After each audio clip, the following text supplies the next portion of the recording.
Bismillahirrahmanirrahim. Setidaknya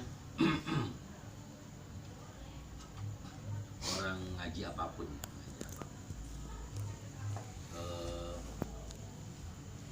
ngaji itu kan bahasa kita, bahasa umum, belajar.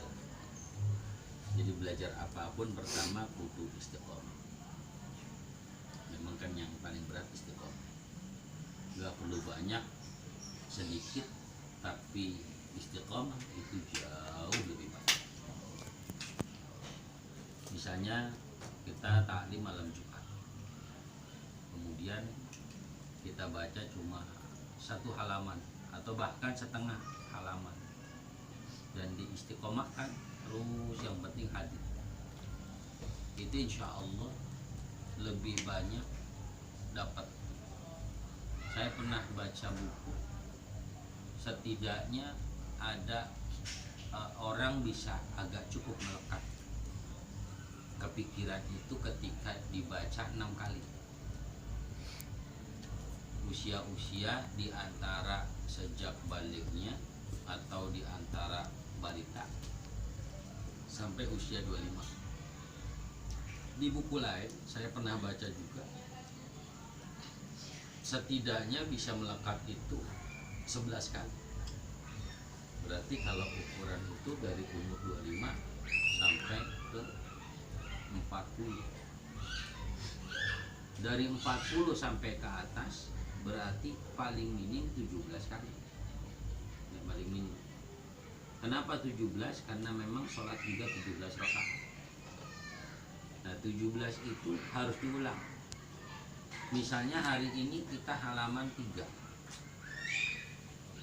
ya kita baca di depan guru kita sekali, biasanya diulang 2 kali 3 kali. Ya baru 3, masih ada sisa 14 berarti. Nah 14-nya gimana diulangnya? Fi baiti, di rumah-rumah masing-masing. Ya. Jadi nggak bisa enggak orang belajar itu kan kalau di sini cuma dapat, saya sering bilang itu paling 20 sampai 30%. 70%-nya itu didapat dari rumah. Nah berarti harus ada agenda, ya harus ada jadwal teratur. Karena bagaimanapun kebaikan yang tidak teratur akan kalah dengan keburukan yang teratur. Ya, keburukan yang teratur itu lebih kuat ketimbang kebaikan yang nggak teratur. Jadi harus ada keteraturan. Ketika kita sudah ngaji di sini 3 kali diulang atau 4 kali, ya tinggal sisanya berapa? Itu minimal 17. Kalau untuk menghafal berapa? Paling tidak 70 kali. Ya, untuk lebih lekat berapa? 390 kali diulang. Nah, kalau satu ayat 390 kali diulang, subhanallah, udah 393.900 kebaikan. Nah, sebab itu ya wajib. Saya kira bukan lagi sunnah atau bukan lagi harus, tapi bahkan wajib ketika kita mau ngaji bisa. Hari ini kita katakanlah tadi diulang 3 sampai 4 kali, maka di rumah minimal 17 kali. Itu minimal, maksimal nggak terbatas. Minimal 17 kali. Nah kita ngaji malam Jumat, berarti habis sholat Jumat kita buka yang buka. Malam Sabtu kita buka lagi yang buka. Malam terus tiap sampai ketemu Jumat lagi, itu kehitung 17 kali. Maka insya Allah ya saya kira nggak lama lah itu bisa baca Quran. Ya sudah paham panjang pendeknya, kurang lebih 6 bulan lah insya Allah. Nah ini kan persoalannya kita udah berapa tahun nih? Ya ada setahun ya, lebih bisa. Kenapa kok roman-romannya kita belum tapi kurang bisa gitu ya? Belum tapi bisa baca Quran. Itu persoalannya kita nggak disiplin dengan waktu itu, nggak disiplin dengan ngulang-ngulangnya.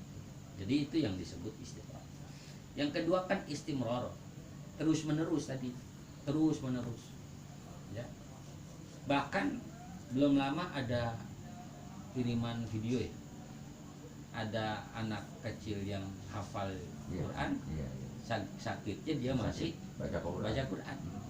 ASIU Nah, di ICU masih sempat baca Quran.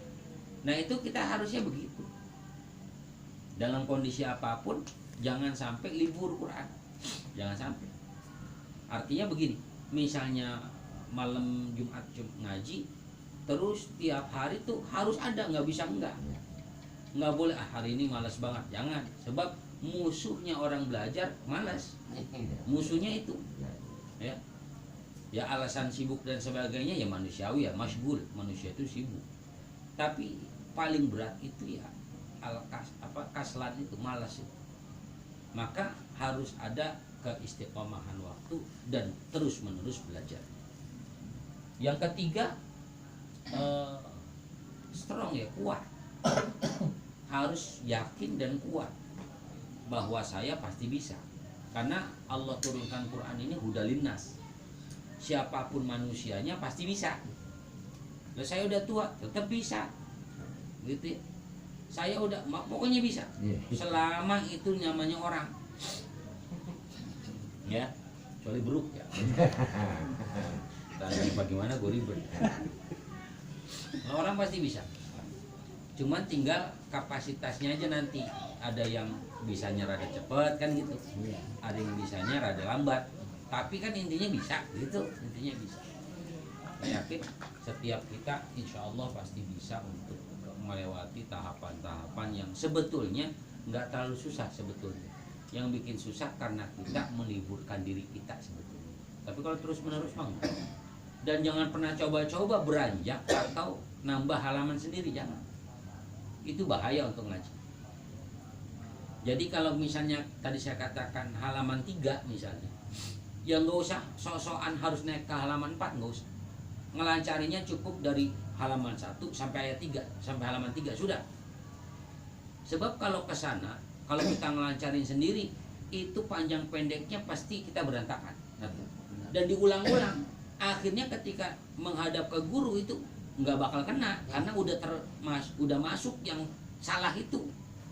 Ketika dibenerin susahnya Masya Allah.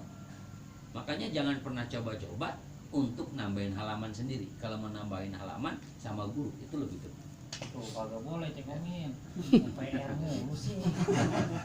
Jadi nambahin, pokoknya intinya itu kan. Kalau kita sekarang ngaji misalnya yang buat 3, berarti jangan pakai ngelancarin yang buah 4, nggak usah. Sebab kalau ngelancarin yang buah 4, itu memori kita penuh sama yang buah 4 yang kita salah bacanya. Nah ketika guru ngajarin dia yang buah 4, kita udah memori kita udah leket nih, udah nempel. Yang bacaan salah, guru itu merubahnya susahnya bukan main. Ya, seolah jadi kesannya itu yang bikin susah itu. Jadi sudah yang diajarkan guru sudah sebatas itu saja yang dilancarin. Itu insya Allah jauh lebih bermanfaat atau jauh lebih melekat kepada kita, dan insya Allah jauh lebih gampang untuk bisa. Dan saya kira itu usaha. Yang kedua doa itu penting. Jadi kita mohon ya Allah, jadikan saya min ahlil ilmi wa ahli Quran. Jadikanlah saya dari orang-orang yang paham dan orang-orang yang bisa baca Quran. Kita minta sama Allah pakai bahasa kita aja dah. Ya Allah, jadiin saya bisa baca Quran. Mudahkan saya untuk menghafalkan ayat-ayat Quran. Yang jadikan saya dengan Quran ini masuk surga bersama. Itu kan subhanallah. Dan pertanyaannya kan, kita udah pernah doa begitu apa belum kan gitu. Ya. Oh, udah pernah sekali-kalinya, jangan sering-sering. Ya. Karena kalau saat ini umur kita segini nih ya, yang paling kita andelin ya kalau usaha mah susah dan teman-teman ya, yang paling kita andelin paling tidak doa. Ya, doa kudu teman-teman, usahanya juga rada-rada nemen.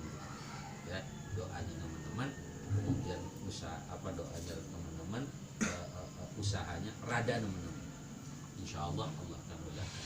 Sekali kita baca itu surat Al-Fatihah, mudah-mudahan Allah jadikan kita dilunakkan, dilembutkan kita punya untuk bisa melafalkan ayat-ayat indah Allah Subhanahu wa taala.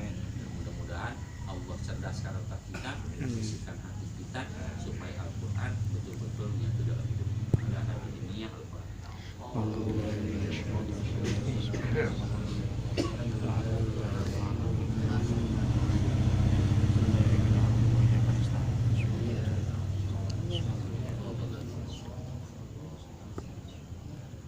Kira-kira itu mudah-mudahan ada manfaatnya.